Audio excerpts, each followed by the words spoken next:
Lagi mo na lang ako pinapaiyak.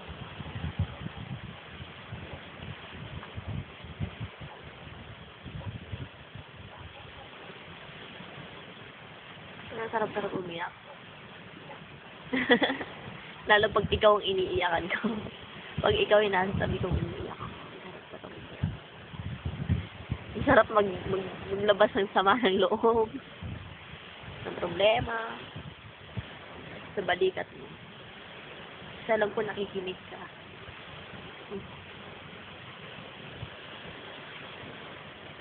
Kahit mas bata ka sa akin, nakikinig ako sa mga advice mo sa akin.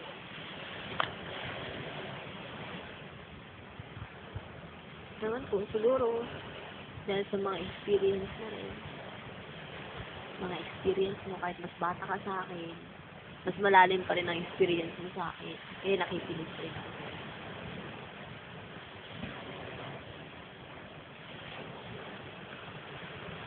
Gusto ko lang, sana, pag dumating yung time na maramdaman mo kung ano talaga yung dapat na gawin mo sa buhay mo. Go. Ito sabihin mo lang sa akin.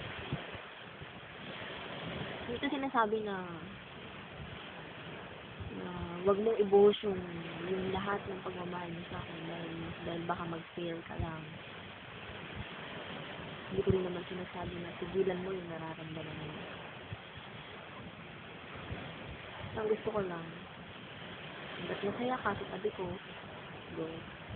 Pero pag naramdaman mo na hindi ka na masaya, at masaya ka na sa iba, matagpuan mo yung taong talagang higit na magpapasaya sa'yo.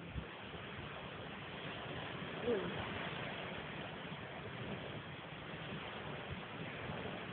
Yung buhay, yung ikot. Hindi habang buhay, nasa tabi kita. Pero pwede rin maging gano'n. Sariling desisyon lang naman natin yun. Ang gusto ko lang, kung saan ka masaya, at kung saan ka magiging importante. Yun ka.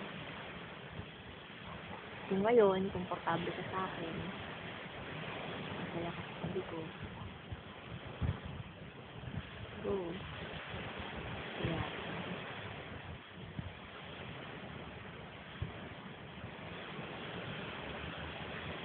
sabi mo lang tandaan, mahal talaga ka sa akin. Hindi ko man sabihin na mahal na mahal. Alam ko mahal kita. Hindi ko alam kung bakit hindi ko nasabing mahal na mahal kita. Pero siguro natatakot rin ako.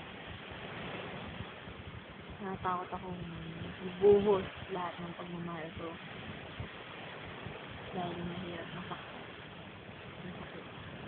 Para kang hinuhukay. Hinukay ka ng buhay.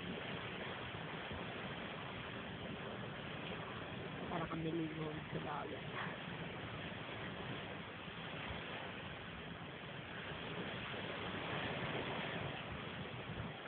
Ako ano nararamdaman